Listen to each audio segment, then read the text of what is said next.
conselheiros e conselheiras tutelares e dos direitos da criança e do adolescente do Ceará.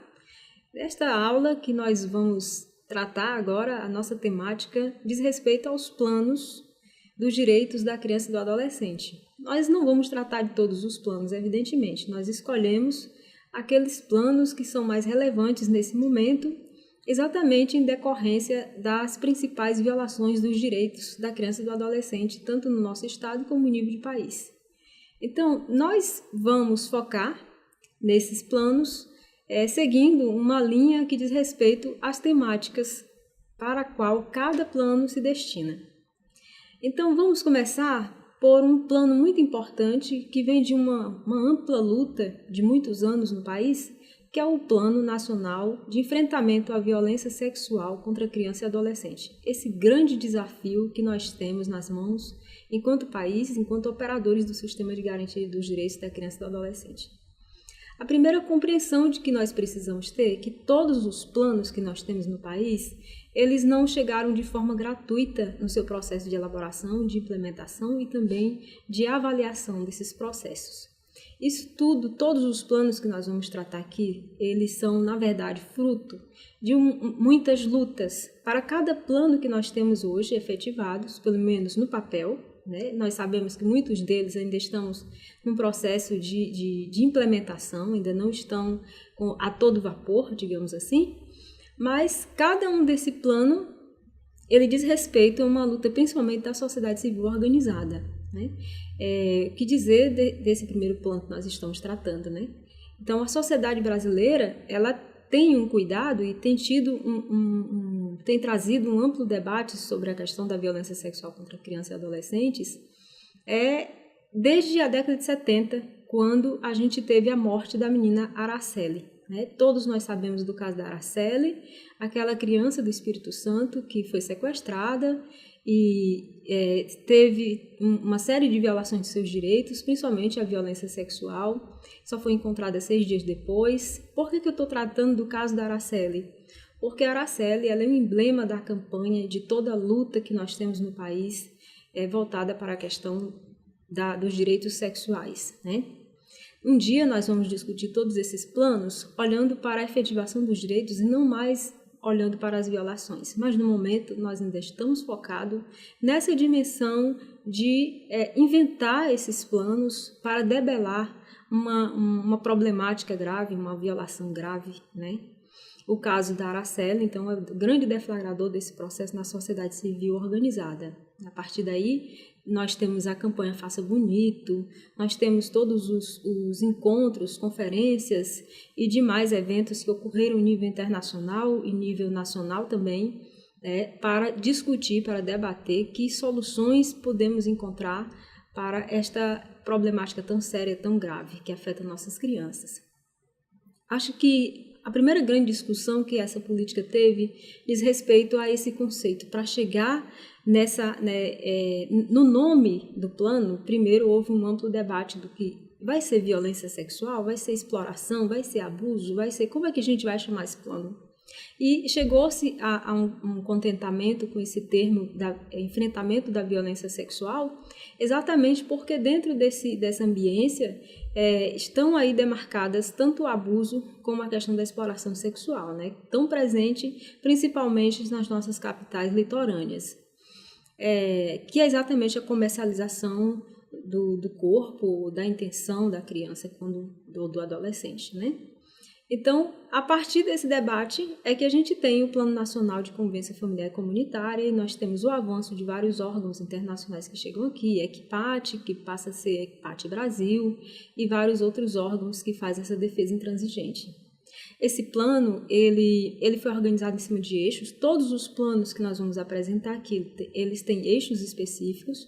E no caso do Plano Nacional de Enfrentamento à Violência Sexual contra Criança e Adolescente, que teve a sua revisão por volta do ano de 2010 e que chegou-se a um determinado ponto de todos os atores que foram lá fazer a revisão, inclusive eu estava presente, a gente se deparar com uma dificuldade de revisão, porque um dos eixos que existia era exatamente do monitoramento dessa política, do acompanhamento dos dados, né, que eram gerados dentro dos sistemas, e nós não tínhamos dados suficientes para gerar um diagnóstico seguro, para fazer uma revisão desse plano. Então, essa acabou sendo a maior bandeira que foi levantada durante essa revisão do plano, né? O plano dizia respeito à questão de aspectos de prevenção, aspectos de cuidado, que tipo de estrutura poderia ser criada, a questão mesmo de como responsabilizar os violadores desse direito. Tudo isso está composto nesse plano que foi revisado em 2010, né? E que nessa revisão teve à frente cearenses importantes, como a Graça Gadelha, como o Fernando Luiz, a Leila Paiva, todos eles dentro dessa grande luta. E aqui no Ceará nós tivemos, a partir desse debate do plano, da gente estruturar ações estratégicas para começar a debater e debelar essa problemática, nós temos aqui uma proposta de ação interventiva muito interessante que ganhou repercussão nacional, que é exatamente o trabalho da Rede Aquarela, que é feito pelo um grupo específico do município, né? Então, o plano ele vinha nesse sentido, que a gente encontrasse ações estratégicas de prevenção, do enfrentamento, do monitoramento e da participação, né, das crianças e dos adolescentes nesse processo. Então, o plano do enfrentamento ele foi montado em cima dessa perspectiva. Um outro plano de alta relevância para nós, né, que compomos o sistema de garantia, diz respeito ao plano de convivência familiar e comunitária. O plano de convivência familiar e comunitária foi um dos planos que mais sofreu modificações no âmbito dessa política, né? Em 2009, 2012, tem uma série de modificações, né, dentro dessa política, inclusive a própria concepção de família, que a gente tinha uma concepção de que família era aquele grupo nuclear formado por pai, mãe e filhos, e dentro dessa lógica, durante muito tempo, as políticas que existiram foram para atender esse modelo ideal, né? Então, a partir da elaboração desse plano, os debates para a elaboração desse plano, uma das coisas que foi colocada em xeque é exatamente essa questão de que família nós estamos tratando. E chegar num consenso de que, na verdade, família, quando se trata na forma da lei, inclusive com a modificação que sofreu em outros marcos regulatórios, né, dentro do país, é pensar e evidenciar de que a família, na verdade, não precisa necessariamente ser composta por aquela formatação de grupo consanguíneo como a gente já estava acostumado, né? Como já era aceitável pela sociedade. Então, esse debate ele amplia esse conceito de família, inclusive levando em consideração o caso das famílias monoparentais, das famílias recasadas, das famílias homoafetivas e das famílias compostas apenas por irmãos e várias outras formatações, vários outros rearranjos que a gente tem na sociedade brasileira, né? Então, esse plano, ele já segue essa nova linha, essa nova concepção de família. Isso é muito importante. Uma outra coisa que é importante nessa elaboração do plano é que antes, o que nós tínhamos quando se tratava da relação criança-família era sempre uma criança para uma família. E agora nós temos uma família para uma criança. Então, essa mudança de foco, ela traz uma importância muito grande, não é só uma questão semântica. Ela diz respeito, por exemplo, se você deseja fazer a adoção de uma criança, antes com o conceito de uma família, de uma criança para uma família, a família ia até lá e apontava o dedo, dizia, eu quero aquela criança ali, desse jeito, né? E normalmente, quando se fazia essa escolha, tinha um padrão, tinha um perfil para essa criança ser aceita. Ela precisava ser menina, ter menos de 1 ano de idade, preferencialmente ser de pele branca, tez branca, né? Então, as demais crianças que estavam na fila aguardando, elas iam ficando para trás, principalmente se elas tivessem qualquer tipo de deficiência, ou se fossem negras, ou se estivessem com mais de 1 ano de idade, ou se tivessem grupo de irmãos. Então, essas crianças, elas iam ficando para o resto da vida numa fila interminável, e de lá passavam 10, 20 anos. Muitas delas saíam de dentro das instituições direto para assumir sua vida adulta, porque jamais foram adotadas. Essa mudança no formato, o que nos apresenta? Apresenta que se você deseja adotar uma criança agora, você vai chegar lá e vai ficar com uma criança que está naquele momento, naquele lugar da fila, né, para ser adotada. Se você não deseja aquela criança por qualquer motivo, você é que vai para o final da fila e não mais a criança. Isso traz uma mudança muito grande. E, em decorrência dessa mudança de foco, o Estatuto da Criança e do Adolescente também sofreu várias mudanças nos seus artigos para fazer o atendimento disso.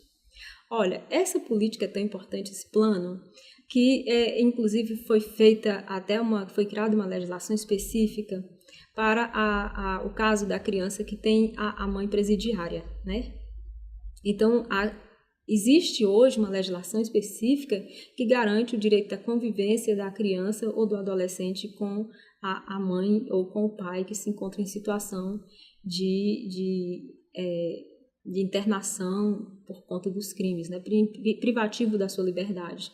Isso são avanços importantíssimos. Uma outra lei foi criada exatamente por conta dessa discussão do conceito de família, é a Lei do Menino Bernardo, que é exatamente o direito que a criança tem de ser educada sem sofrer maus tratos. Então, uma lei que um plano que veio trazendo uma discussão muito grande e que veio, de uma certa forma, nivelando com o pensamento da política da assistência e das demais políticas setoriais que nós temos voltadas para essa área. Por quê? Todo o trabalho que é feito pela assistência social, que é feito pela saúde e outras políticas estão focadas na centralidade da família. Isso é uma das coisas que a gente mais vem pedindo durante muito tempo, é que se olhe para a criança e o adolescente não apenas como criança e adolescente, mas dentro da sua ambiência familiar. Ela tem direito de ter uma convivência saudável dentro da sua família. Então, hoje não se concebe mais que uma criança ela perca esse direito em decorrência dessa família ser pobre ou dessa família, de alguma forma, apresentar qualquer problema que não consiga suprir, não consiga educar, não consiga criar essa criança adequadamente, né? Então, todos os mecanismos hoje são feitos no sentido de garantir que essa criança permaneça no seio da sua família e que ela tenha o direito à convivência, à sua comunidade, né? Todos os equipamentos que existem nela. Hoje, a última palavra que deve ser dita no caso de uma criança que sofre todo e qualquer tipo de violação é o acolhimento institucional. Por quê? A institucionalização ela funciona como se fosse uma punição severa para a criança.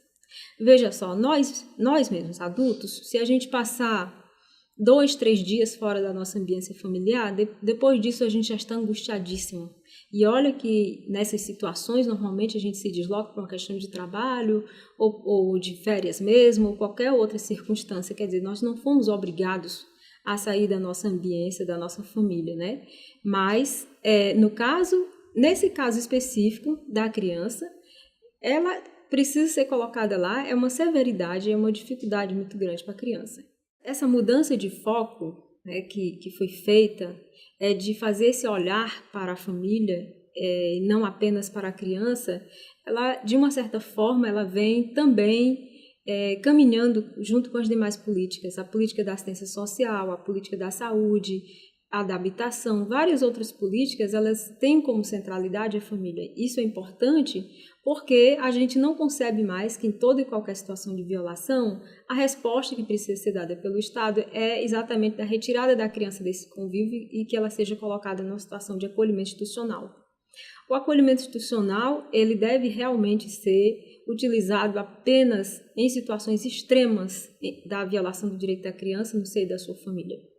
Em todas as circunstâncias que acontecem violações no seio dessa família, seja por qualquer motivo, é importante que se faça uma avaliação profunda para que todo e qualquer caso não seja a única abordagem, um acolhimento institucional como resposta, né?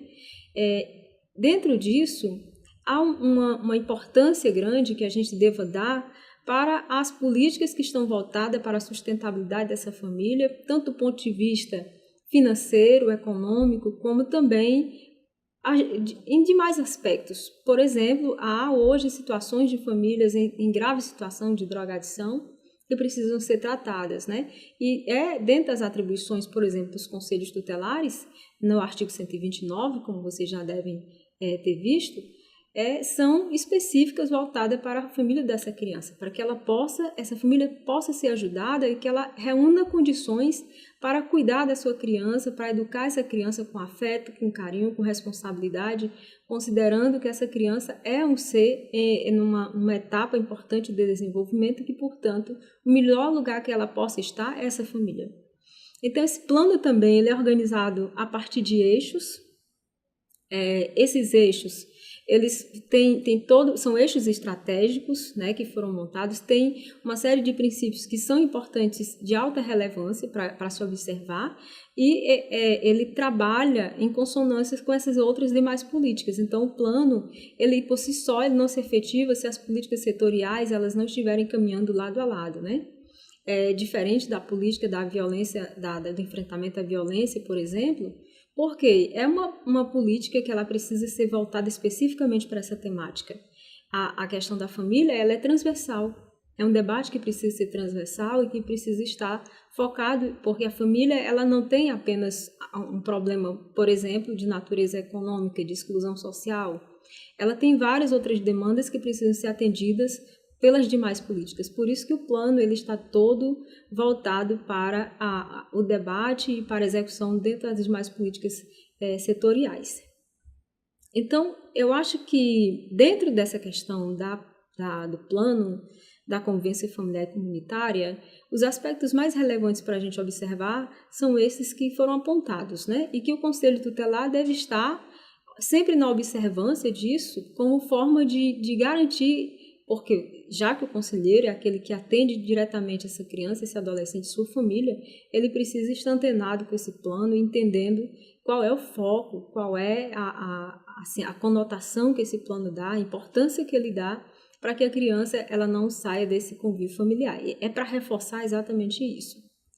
Um outro plano importante que a gente precisa conhecer diz respeito a uma temática que é muito antiga e que é muito difícil de ser debelada porque passa por uma questão cultural. Diz respeito ao enfrentamento ao trabalho infantil e ao trabalho adolescente indecente. É o Plano Nacional do Enfrentamento da Erradicação do Trabalho Infantil, né? Esse plano, por que ele é difícil de ser efetivado? Porque, como eu bem disse, já coloquei, passa por uma questão cultural. As pessoas acham que é melhor a criança trabalhar do que qualquer outra coisa, né? As pessoas sempre encontram um argumento de dizer, mas é melhor estar trabalhando do que estar roubando, é melhor estar trabalhando do que isso, tal. Então, o que é isso? Isso no nosso imaginário da sociedade, a solução que se tem é essa. Então, bota o menino para trabalhar, que ele não vai virar delinquente, bota o menino para trabalhar, que ele não vai fazer isso, não vai fazer aquilo. Isso não é verdade, né? Os números, os estudos, as pesquisas, todos que já se preocuparam em cuidar dessa temática, já nos apresentaram dados de alta relevância, nos dando a informação de que criança que trabalha, ela está muito mais vulnerável do que qualquer outra criança. A criança que trabalha, ela está vulnerável a várias dificuldades no âmbito físico, emocional, no seu desenvolvimento, de uma forma geral, tem um alto nível de comprometimento. Inclusive, existe um filósofo brasileiro muito interessante que debate essa questão, que eu acho muito relevante que a gente entenda e que escute as palavras dele, que é o Mário Sérgio Cortella. Ele diz que a criança que trabalha cedo não garante uma fertilidade na vida adulta. O que significa isso? O que ele quer falar com essa questão da fertilidade? É porque eu não vou ter filho? Não é nesse aspecto. É que quando a criança começa a trabalhar muito cedo, ela perde muito da sua infância, e durante essa infância é o momento em que ela mais vai criar, é o momento que ela vai fantasiar. Essa fantasia da fase infantil é uma fantasia que, na verdade, vai estar lhe dando condição de ser um adulto criativo. Então, essa fertilidade que ele fala é no sentido de ser um indivíduo que saiba intervir de forma positiva em todos os processos que ele vivencia, né? Outra, a criança, um ser humano, quando trabalha muito cedo, por volta dos 30, 40 anos, ele já está com um cansaço como de uma pessoa idosa. Por quê? porque essa responsabilidade do trabalho, como o próprio nome está dizendo, trabalho é uma coisa penosa, ela não pode ser uma incumbência de uma criança, porque ela não pode ter essa responsabilidade no mesmo nível de um adulto. No caso dos adolescentes, as pessoas costumam dizer assim, mas aí é bom para isso, ele pode fazer isso porque ele é desse tamanho, mas para trabalhar ele não pode. Ao contrário, ele pode sim. O que ele não pode é ser explorado nesse trabalho dele, né? Mas o Estatuto, ele deixa bem claro, né? Existe um grupo dos direitos fundamentais que tratam especificamente dessa temática, que é no artigo 60, ele deixa bem claro que o adolescente ele pode trabalhar sim. Agora, ele precisa ter um conjunto de medidas que garantam que esse trabalho não seja um castigo para ele, né? Ao invés dele apresentar uma perspectiva de desenvolvimento, ele acaba acarretando uma série de prejuízos. Então, ele não pode ter um trabalho insalubre, ele não pode ter um trabalho fora, tem que ter um horário específico, etc. Então, a política vai tratar disso. Esse plano ele vai trazer eixos exatamente para fazer essa garantia, para apresentar ações estratégicas que garantam isso. E há também um amplo debate e uma luta mundial nesse sentido. A OIT, por exemplo, é muito importante, tem um programa que é o do Catavento, que todo mundo conhece, nos 5 continentes. Aqui no Ceará, nós temos o PETECA, que é um programa que foi criado pelo Dr. Antônio de Oliveira Lima, que é o nosso procurador do trabalho, uma pessoa que tem sido um baluarte nesse debate, que tem trazido positivamente dados para todo o país, que hoje ele tem arrastado esse programa por todos os ministérios públicos do trabalho no Brasil. E aqui no Ceará a gente conseguiu, de uma certa forma, uma redução desses índices do trabalho infantil, até cair no ranqueamento, em decorrência das ações educativas que ele tem feito pelo PETECA, né? Então, é uma política que acontece principalmente com a educação e uma agenda de convergência com todas as outras setoriais que é chamada ACPET, né? Então, ele tem sido de grande relevância. Esse plano ele precisa ser revisitado agora, ele já completou 10 anos, e aqui no Ceará ele vai precisar passar por uma revisão.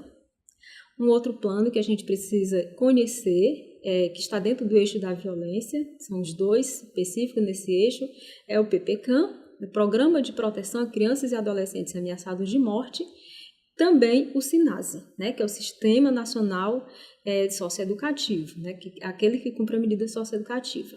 Vamos ver também, vamos ver rapidamente a questão do PPCAM, porque é um programa novo aqui no Ceará, ele foi criado em 2013, embora em nível nacional ele exista desde 2003. Esse plano, na verdade, é um programa bem específico, voltado para crianças que se encontram em situação de ameaça de morte, diferenciado, ele tem um guia de procedimento específico.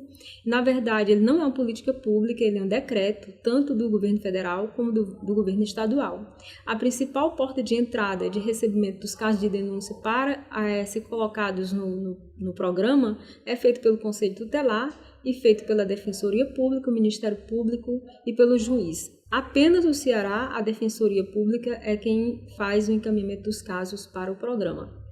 Então, depois vocês podem pegar o guia de procedimentos e acompanhar como é que está organizado.